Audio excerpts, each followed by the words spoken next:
വിദേശകാര്യ വിദഗ്ധൻ Shri P J Vincent telephone ലൈനിലുണ്ട്. ശ്രീ പി ജെ വിൻസെന്റ്, ഒരു ജന്മദിനത്തിൽ രണ്ട് സുഹൃത്തുക്കൾ തമ്മിൽ ആശംസ നേരുന്നതോ ആ ആശംസയ്ക്ക് നന്ദിപൂർവ്വം മറുപടി പറയുന്നതോ ഒന്നും ഒരു പുതിയ കാര്യമല്ല. പക്ഷേ ഇത്ര കലുഷിതമായ ഒരു സാഹചര്യമായിരുന്നു.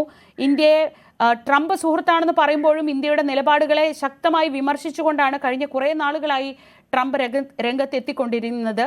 ഈ വ്യാപാര ചർച്ചകളൊക്കെ പുരോഗമിക്കുമ്പോൾ ഇന്നലെ ഉണ്ടായ ആ ആശംസയും അതിനുള്ള മറുപടിയും ഒക്കെ ഏതെങ്കിലും തരത്തിലൊരു മഞ്ഞുരുക്കത്തിന്റെ തന്നെ ചിഹ്നങ്ങളായി കാണാമോ?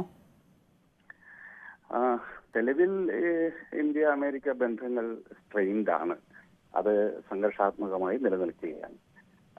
ഇന്ത്യ അമേരിക്ക ബന്ധങ്ങളിൽ ഒരു സ്വാഭാവികമായ വളർച്ച ഉണ്ടായി എന്നുള്ളത് വാസ്തവമാണ്. അതോടൊപ്പം ഈ ട്രംപും മോദിയും തമ്മിലുള്ള വ്യക്തിപരമായ സൗഹൃദം ഇന്ത്യ അമേരിക്ക ബന്ധങ്ങളെ മുന്നോട്ട് നയിക്കുന്ന പ്രധാന ചാലകശക്തിയായി നമ്മൾ കണ്ടിരുന്നു. അത് ഒരു പരിധിവരെ ശരിയുമായിരുന്നു. എന്നാൽ ഈ മാഗ പ്രസ്ഥാനം ശക്തിപ്പെടുകയും തിരുവ പ്രശ്നത്തിൽ അതുപോലെ ഓപ്പറേഷൻ സിന്ദൂർ തുടങ്ങിയ വിഷയങ്ങളുമായി ബന്ധപ്പെട്ട് ആ ബന്ധം വഷളായി.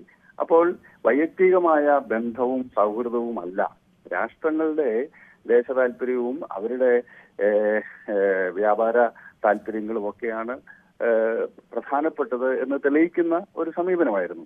അമേരിക്കൻ ഭരണകൂടത്തിന്റെ താല്പര്യങ്ങൾ മുന്നോട്ട് വന്നു കഴിഞ്ഞപ്പോൾ മോഡിയുമായിട്ടുള്ള സൗഹൃദമൊന്നും അവിടെ വിലങ്ങുതടിയായില്ല.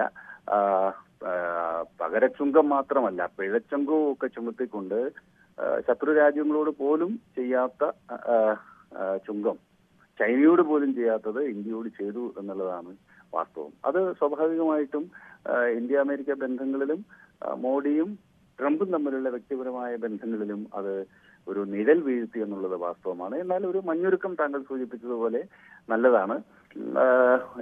മോഡിയെ പ്രശംസിച്ചുകൊണ്ട് ട്രംപ് ട്വീറ്റ് ചെയ്യുകയുണ്ടായി, ട്രൂത്ത് സോഷ്യലിൽ കുറിക്കുകയുണ്ടായി.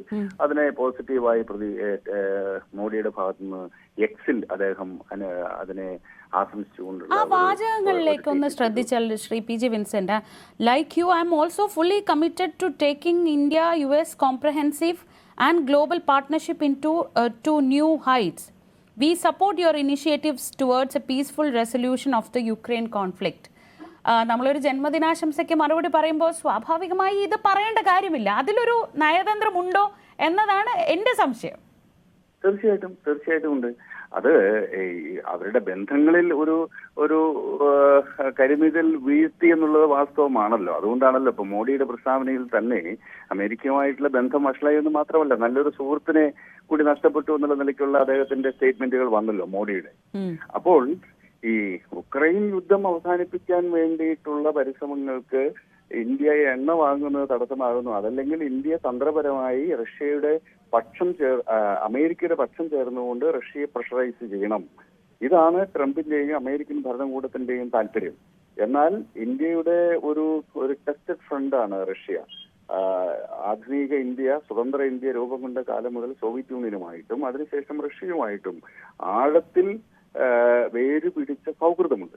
അത് ഒറ്റയടിക്ക് ഇല്ലാതാക്കിയ അമേരിക്കയുടെ താല്പര്യങ്ങൾക്കൊപ്പം നിൽക്കുക എന്നുള്ളത് ഇന്ത്യക്ക് അസാധ്യമായിരിക്കും. പക്ഷേ ഈ ജന്മദിനാശംസയിലും ഈ സൂചന, ഈ ഉക്രൈൻ വിഷയം പ്രത്യേകം സൂചിപ്പിച്ചതുകൊണ്ട് ഇപ്പോഴും ട്രംപും അമേരിക്കൻ ഭരണകൂടവും ആഗ്രഹിക്കുന്നത് റഷ്യയെ പ്രഷറൈസ് ചെയ്യുവാനും റഷ്യയെ അടിയന്തര വെടിനിർത്തലിലേക്കും യുദ്ധവിരാമത്തിലേക്കും നയിക്കാൻ പാശ്ചാത്യ ലോകം നടത്തുന്ന ഉപരോധ സമ്മർദ്ദ തന്ത്രങ്ങളിൽ ഇന്ത്യ പങ്കാളിയാവണം, ഇന്ത്യ അതില് ഒരു പ്രധാന റോള് വഹിക്കണം എന്നുള്ള ആഗ്രഹമാണ് അതിൽ പ്രകടമാകുന്നത്. അതിന്റെ ഭാഗമായി നിൽക്കാൻ സാധ്യത വളരെ കുറവാണ് ഇന്ത്യ.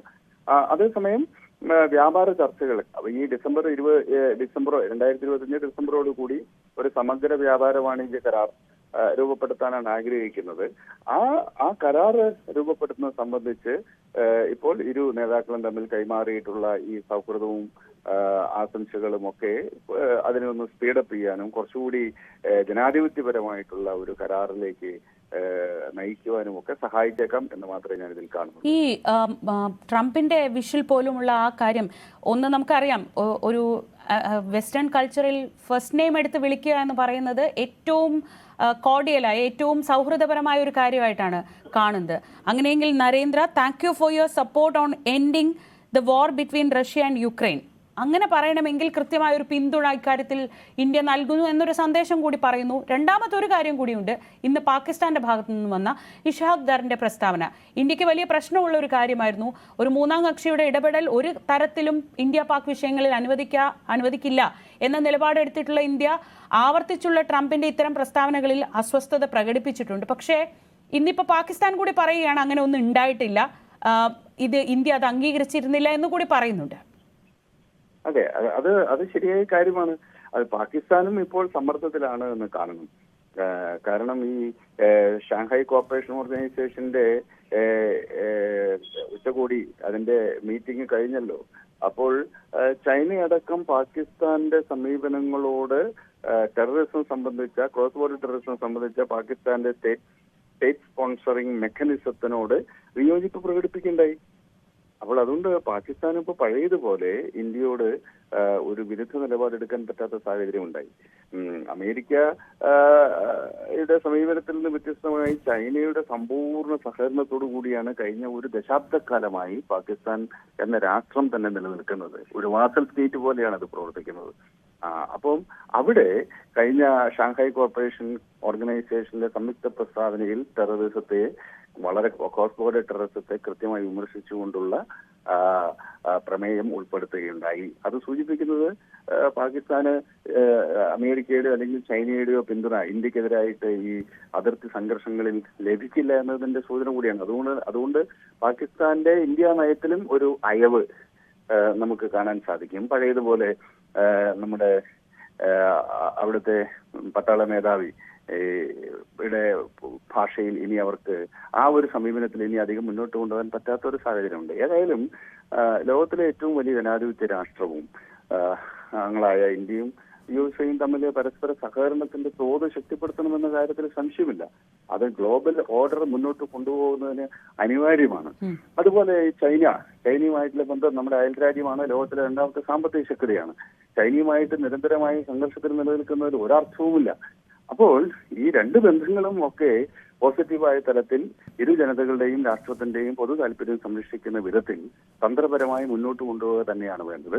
ട്രംപുമായിട്ട് ഇപ്പോൾ ഒരു അവസരം യഥാർത്ഥത്തിൽ തുറന്നു കിട്ടിയിരിക്കുകയാണ്. ആ സംഘർഷത്തിന്റെ ഒരു തലത്തിൽ നിന്ന് ഒരു ഡയലോഗിനും അമിക്കബിൾ സൊല്യൂഷനുമുള്ള ഒരു സാധ്യത ഇപ്പോൾ തുറന്നു വരുന്നു.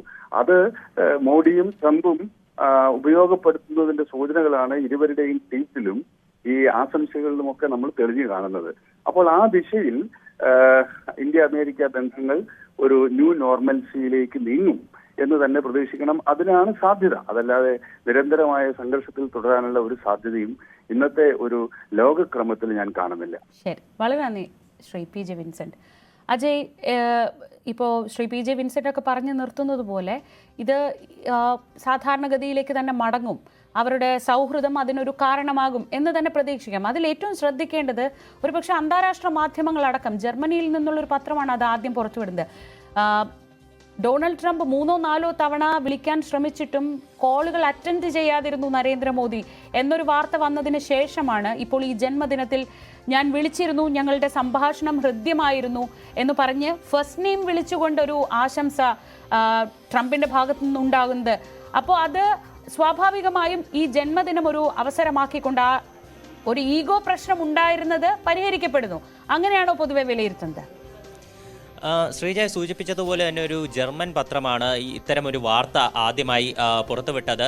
ഇന്ത്യയുടെ വിദേശകാര്യ മന്ത്രാലയം ഈ ഒരു പ്രസ്താവന അത് നിഷേധിക്കുകയോ അംഗീകരിക്കുകയോ ചെയ്തിരുന്നില്ല. അപ്പോൾ അന്ന് മുതൽ തന്നെ ഇന്ത്യ അമേരിക്ക ബന്ധം അത് ഈ ഒരു കലുഷിതമായതിൻ്റെ സൂചനയായിട്ടാണ് പലരും എടുത്തു കാണിക്കുകയുണ്ടായിരുന്നത്.